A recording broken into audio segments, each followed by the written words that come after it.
Assalamualaikum, jumpa lagi bersama saya di channel Edit Blog Info. Malam ini kita memiliki sebuah topik tentang upaya manusia memanipulasi kematian demi untuk menggapai keabadian. Loh, ini ceritanya berbeda ya. Minta maaf karena ceritanya bukan dari sudut agama ya, tetapi dari sudut ilmu pengetahuan atau sains. Kebanyakan manusia memandang kematian sebagai takdir yang tidak dapat dipungkiri dan pantang dipungkiri, tidak dapat diatasi dan tidak dapat dihindari. Itu yang diajarkan oleh agama berlandaskan pada banyak keyakinan di atas dunia ini. Yang tidak mati itu, yang abadi itu hanyalah Tuhan. Tetapi para ilmuwan dan orang-orang yang terlibat dalam rekayasa teknologi mempertanyakan bagaimana jika kematian itu hanyalah sebuah peristiwa biasa yang sesungguhnya dapat kita atasi. Lalu mengapa kiranya kita tidak menggunakan segala sumber daya kita untuk mengatasi hal tersebut? Sumber daya itu termasuk ya mungkin pencapaian teknologi dan juga kecerdasan, yaitu potensi kecerdasan kita sebagai manusia untuk mengatasi atau menunda kematian. Jadi jauh di dasar laut sana ada sebuah cerita, ada makhluk abadi mirip ubur-ubur yang dapat meregenerasi atau memperbaharui sel-sel tubuhnya sendiri, sehingga selamanya menjadi muda dan dapat bertahan hidup hingga jutaan tahun kalau tidak terjadi apa-apa.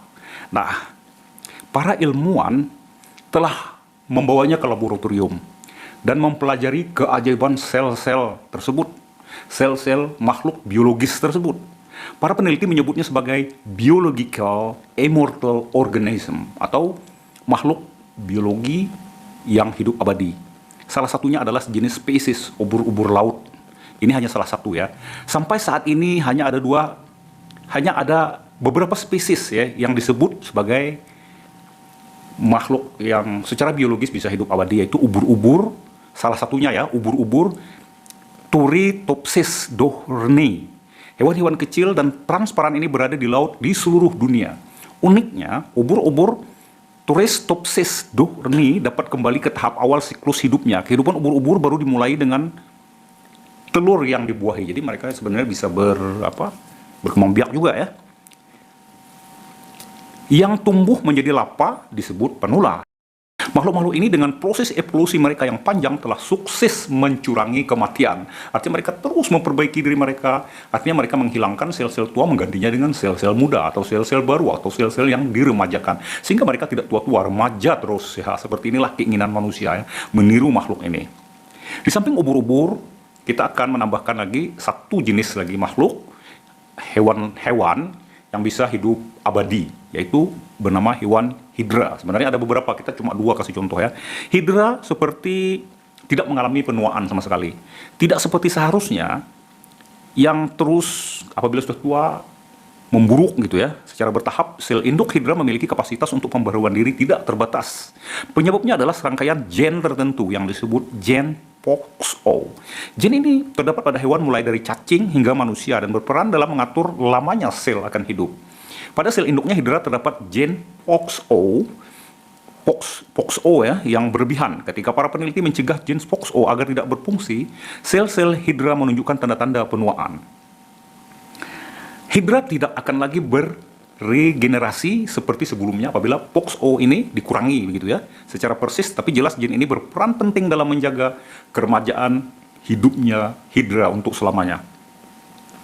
Sebenarnya masih banyak lagi spesies hewan-hewan yang memiliki kemampuan bertahan hidup tidak menjadi tua walaupun pada faktanya mereka bisa mati juga. Misalnya lobster ya, yang berakhir dalam kuali makan manusia. Lobster itu bisa hidup abadi juga, tidak tua gitu ya. Nah, kita kembali ke manusia. Upaya memanipulasi takdir yang telah dilakukan walaupun sejauh ini belum memberikan hasil atau belum memberikan dampak apa-apa terkait kematian ini, tetapi setiap hal menurut manusia harus dimulai dari sekarang. Ya, tapi jika kita tidak memulainya, bagaimana kita tahu bahwa hal tersebut tidak akan berhasil atau tidak berhasil? Seperti dulu ya, Wilbur Wright bersaudara melakukan percobaan yang berbahaya untuk menerbangkan pesawat. Kalau mereka tidak melakukan hal tersebut, mungkin pesawat terbang ya belum ada sekarang ya. Mungkin sampai menemukan orang yang mau menemukannya. Jadi semakin cepat kita melakukan percobaan, semakin cepat kita tahu hasilnya. Begitulah kira-kira dalam dunia sains ya. Ingat, semua pencapaian dan keajaiban teknologi sekarang terjadi karena kita memang telah memulainya di masa lalu. Jika semua dapat diatasi dengan ilmu pengetahuan dan sains tentunya, bukankah keabadian dapat dicapai dan kematian setidaknya dapat ditunda hingga seseorang memutuskan untuk tidak melanjutkan hidupnya lagi. Tujuannya adalah agar kita memiliki lebih banyak waktu untuk mengeksplorasi jagat raya atau alam semesta ini dan mencari tahu sampai di mana keberadaan dirinya di alam semesta yang luas yang belum tereksplorasi secara keseluruhan ini. Di dunia nanti di dunia ke depan, sepertinya evolusi manusia akan semakin cepat, terutama segi kecerdasannya. Artinya, keinginan abadi manusia itu terkait dengan rencana jangka panjang, di mana dunia kelak sudah tidak sama lagi dengan dunia kini. Ada banyak hal masa kini dipandang sebagai tabu, namun di masa depan mungkin dipandang sebagai hal biasa. Misalnya, jika suatu hari secara biologis manusia membutuhkan menanamkan mesin ke dalam tubuhnya untuk bertahan hidup di lingkungan ekstrim, maka hal tersebut harus dilakukan. Atau umpamanya suatu ketika manusia bisa membuat mesin yang berbentuk biologis, darah dan daging, bagaimana kita mengatur di dalam hukum, umpamanya hukum agama sekarang ya, karena itu daging juga dan itu cocok dengan sel tubuh kita manusia. Tapi sebenarnya apakah itu terbuat dari logam, apakah itu terbuat dari biologis, apabila dia bisa bereaksi, memberikan reaksi gerak, itu berarti mesin. Yang satu mesin biologis, yang satu adalah mesin konvensional. Karena keterbatasan pengetahuan kita perihal masa depan, kita hanya dapat menduga-duga dan membandingkan apa yang telah terjadi di masa lalu dan apa yang sedang berlangsung di masa kini. Di masa lalu orang berkelana dengan berjalan kaki dan menunggang kuda, ya kan? Pada waktu itu berpergian ke negeri seberang adalah sebuah perpisahan yang sangat menyentuh perasaan. Sangat berat berpisah ya, karena akan berpergian jauh. Akankah kita bertemu lagi? Sungguh terasa kabut berbau angin, laut, dan berbau hutan ya. Dan itu adalah perpisahan yang panjang. Itu zaman dulu, zaman kuda gigit besi. Kini romantisme, perpisahan dua insan di masa lalu dapat dicapai jika kekasihmu diterbangkan ke planet Mars atau ke planet lain ya. Kini manusia bisa berpergian dengan jet supersonik dan jarak yang dulu yang harus ditempuh pergi ke Mekah pernah ya mencapai pulang pergi itu selesainya itu 6 bulan ya. Kalau sekarang ya hanya sebentar ya, 11 hari sudah selesai ya. Dan dulu berpergiannya mungkin mencapai waktu berbulan-bulan, sekarang ya cuma berjam-jam. Segalanya ya menjadi cepat, tapi dalam hitungan relativitas waktu manusia yang masih ingin hidup abadi dan mempelajari kematian, kelak ketika Marsnya membutuhkan hitungan jam, manusia harus berpergian keluar galaksi menuju tepian alam semesta umpamanya. Jika hal itu nanti sudah tercapai ya, baru bisa dikatakan sebagai berpergian jauh. Jika itu sudah pergi jauh ke tepian alam semesta. Akhirnya ada yang berpikir begini, sebagai makhluk fana adalah wajar jika kita mati. Jika hidup kita abadi, maka kita bukan hanya menikmati kesenangan yang panjang, yang lebih panjang ya, kalau kita memang bisa menunda kematian kita, tetapi juga penderitaan yang lebih panjang, kebusanan yang lebih panjang, dan tentu saja kesepian yang lebih panjang. Nah, itu juga perlu dipertimbangkan ya. Kebusanan dan kesepian ya, terutama ketika hanya segelintir manusia yang bisa menikmati hidup panjang, karena memiliki sumber daya yang lebih daripada manusia yang lain ya.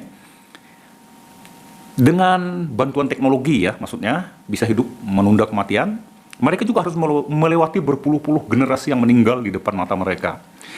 Jadi hal ini akan membawa serta kerinduan pergi ya, yang menghunjam tajam bersama mereka yang tinggal dan tetap hidup untuk menjalani hidup bukan hanya kesenangan tetapi juga kebosanan dan kehampaan dan kekosongan. Mungkin kita tidak tahu apa yang terjadi di masa depan. Apakah umpamanya mental orang manusia masa depan itu sudah berbeda dengan mental kita ya. Pokoknya waktu yang panjang bagi kita membosankan mungkin di masa depan tidak, karena mereka sudah mencapai apa yang dinamakan titik keabadian. Pada masa transisi itu, tapi ada masa transisinya ya, ketika manusia belum bisa mengatasi atau belum terbiasa. Jadi pada masa transisi itu manusia mungkin akan merindukan kematian dan merindukan kelahiran generasi baru atau membuat semua manusia abadi bersama. Baru itu namanya keabadian bersama ya. Membangun kesadaran di alam semesta atau justru memunculkan era baru ras manusia berikutnya yang meningkat menjadi makhluk yang dapat mengurus sumber daya alam alih-alihnya sekedar mengeksploitasi dan menghabiskan sumber daya tersebut. Jadi ada peningkatan evolusi manusia. Jadi ras manusia seperti kita yang sekarang mungkin sudah hilang, berganti dengan ras manusia baru yang lebih maju. Secara sains tampaknya ya, apakah kematian itu dapat ditunda? Secara sains sedikit banyaknya ya. Dulu mungkin rata-rata ya, jangan kita pikir satu orang bisa hidup 200 tahun, yang lain bisa hidup 200 tahun, tidak bisa. Artinya rata-rata harapan hidup sudah semakin tinggi. Dan ini juga sebagai indikasi bahwa ilmu pengetahuan, sains, dan juga teknologi itu berguna ya untuk menunda hidup manusia. Tetapi sepertinya mustahil meniadakan kematiannya, karena ia adalah bagian dari keabadian hidup itu sendiri. Jadi secara keseluruhan, keabadian kehidupan itu adalah kematian itu juga. Ada pertanyaan, apa bedanya keabadian Tuhan dengan keabadian manusia? Keabadian buatan Tuhan dan keabadian usaha manusia untuk memanipulasi kematian ini. Karena agama berlandaskan keyakinan bahwa keabadian itu hanyalah milik Tuhan, begitu ya. Sedangkan keabadian versi manusia bukan berarti tidak bisa mati, hanya saja memiliki pilihan untuk tetap hidup tanpa dibatasi oleh waktu, dan tentu saja masih bisa memilih untuk mengakhiri hidupnya. Pada akhirnya, terminologi ini dapat menjelaskan tujuan sederhana. Keabadian Tuhan, menurut keyakinan orang di dalam beragama, adalah hidup abadi tanpa kesusahan, tanpa kesakitan, dan bahagia selama-lamanya. Sedangkan keabadian menurut sains adalah menunda kematian dengan banyak pilihan atau opsi setelahnya. Ya, opsi manusia. Ya. Oke, cukup sekian pembahasan atau topik kita malam ini ya. Sebenarnya saya tidak berani menyatakan pembahasan, akan tetapi ini muncul dari pemikiran kita semua. Saya yakin semua orang memikirkan hal ini. Cuma kadang-kadang kita mungkin terhalang oleh perasaan tabu. Wah, ini tabu, ini tak sesuai dengan. Kalau kita tidak berani berpikir secara bebas, maka kita akan mentok ya, mentok di suatu tempat, berdiri di suatu tempat di sudut kita saja. Kita juga harus berani sekali-sekali berpikir di luar kotak. Oke, terima kasih. Wassalam dari saya, dan jika Anda menyukai topik ini, silahkan like, share, dan jangan lupa subscribe bagi yang belum subscribe. Wassalamualaikum warahmatullahi wabarakatuh.